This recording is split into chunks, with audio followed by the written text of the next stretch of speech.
So over the last 10 years in my sales career, I went from being a struggling sales rep who was very anxious, who didn't know anything, into one of the top sales leader in an organization that, ran his own division, coached and mentored hundreds of different sales reps and different sales leaders, and, writing a book about it, of course, which came out last year, and obviously making the money that I want. Now, if you've been in sales for about 1 or 2 years and you're not where you want to be at, hopefully the video I'm making can really help and resonate with you guys because I was literally in the exact same shoe as you guys, just stuck, not knowing what to do, but determined to learn. If you guys don't know me, my name is Eric Lee. Like I said, I was a struggling sales agent, started my career back, 10 years ago. But, for me, I was determined to learn and made the change. A bit of background of my story, how I got into sales.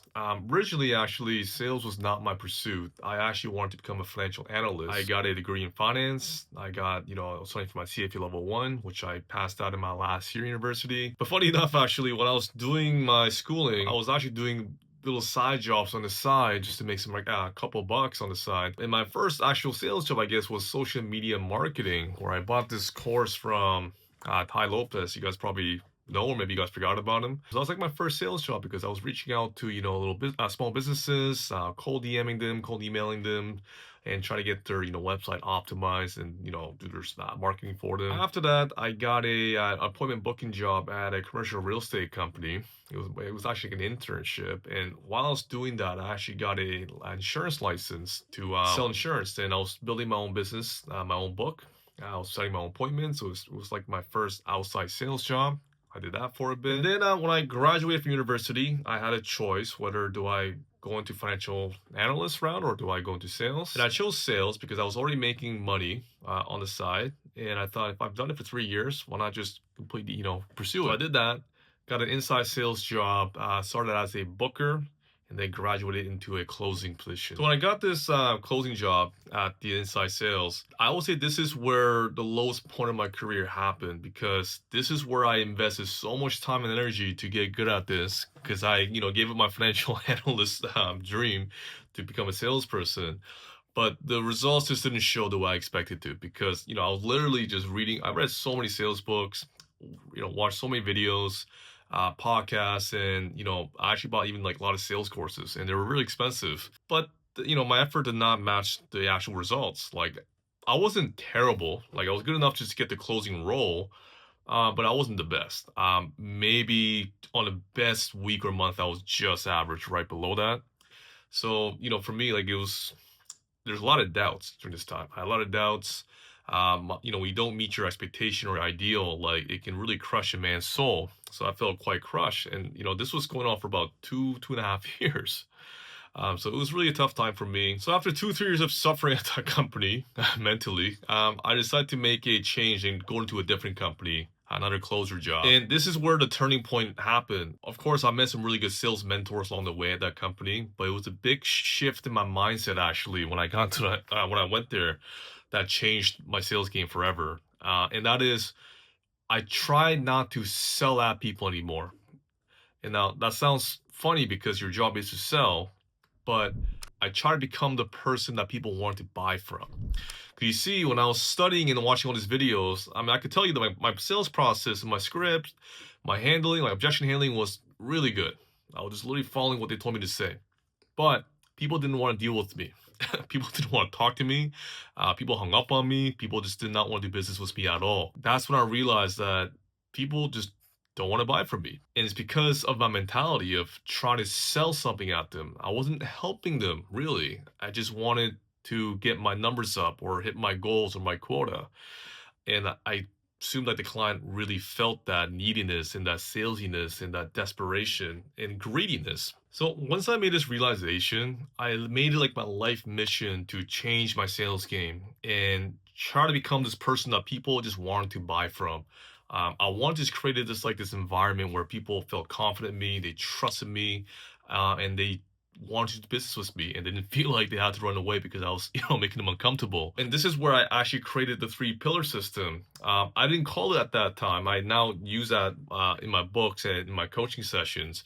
But once I start to, when I apply this three pillar system into my sales game, it literally changed my game, like changed my career, like for life. And within a month, I became the top sales rep in that company, which I've never was once in my career. I was never the top guy, so I was very excited. It felt really good. And just to give a high level overview of what the three pillar system is, like I said, by following the three pillar system, you become this, effortless sales machine that where people want to buy from you. You create that environment, and you need all three pillars.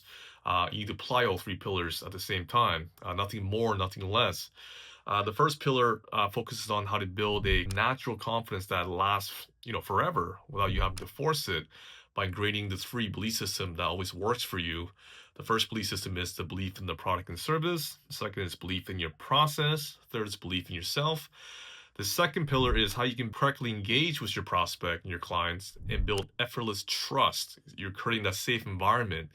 And we do that through the intent system, we call it, by having the right thought pattern when you talk to the prospect to bring out the natural engagement. Lastly, the third pillar is the simplicity portion, is creating this, really effective, simple sales process that allows the prospect to understand their current situation in the process, understand the consequence of the problem, and how your solution tailors and fills that gap. So once I become this top guy in my company, I actually got at a team lead job where I was kind of helping and coaching my guys and, still bring my own production in.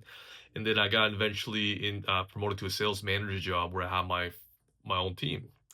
And literally, I applied and coached the same process that I use with all of my guys. And they've had, some wonderful success within that company and also when they left that company in different industries. So this works, any industry that you go to. As being a sales team, I obviously, as years went by, I ran, different sales teams and I managed, multiple sales team at that point. And I coached this same process into new sales leaders or external sales leaders that came in. And they've had some wonderful success also when they apply this with their guy for the client situation. So after that, 4 or 5 years later, hundreds of people at this point now today have used this three pillar system, both sales leaders and sales reps. So I'm very happy that I brought, all this value for them and they're succeeding and doing very well. Last year, recently, I wrote a sales book about it. It's called the three pillar system, simplified sales path. And then now, I'm doing a sales coaching business on the side where I teach, salespeople on one-on-one how to apply this effectively. In a separate video, guys, I'll explain how I actually found this three pillar system. I know in this video it sounded like I just kind of found it off the cuff. It's not it. It was a combination of different sales mentors and a bit of years experience prior to that. A lot of pain to discover the process, but I'll give more detailed explanation later on how I found the process. And as I'm kind of reflecting back to my story from the past, honestly, being an anxious salesperson who was not that good, and for me, you can tell I'm not the most natural salesperson, not the most charismatic person, but as someone like me who can come out of this and find a little success, I could say anyone can do this as long as they follow the right process, the right guidance, and the right strategy. And if I could travel back in time and say one thing to the younger version of me, is literally this. I think gain confidence quick. Just get your belief in the product, trust your process, and trust in yourself quick. Your process does not have to be perfect. Just choose a process that's good enough and stop trying to sell. Stop thinking about selling to the client and think about genuinely helping them. Help, prioritize their win, not your own pocket, okay? Stop thinking about the dollar sign. Focus on genuinely helping that person to the best degree. And that is literally the tip I'll give to any new salespeople or struggling salespeople. So I hope you guys enjoyed this video and I hope it resonated with you and helped you guys for your sales career. And if you guys do want more of a personalized session on one-on-one basis to get a really good understanding of your exact situation, your sales process, and really understand where you're stuck, I do offer a one-on-one free consultation. You can just click a link below here, book a time with me, and then I'll give you a full diagnosis of your sales game and really point out the gaps that, really holding you back from achieving greatness. So that's really up to you guys if you guys want to do so. But either way, thank you for watching this video again, and I'll see you guys in the next one. Thanks.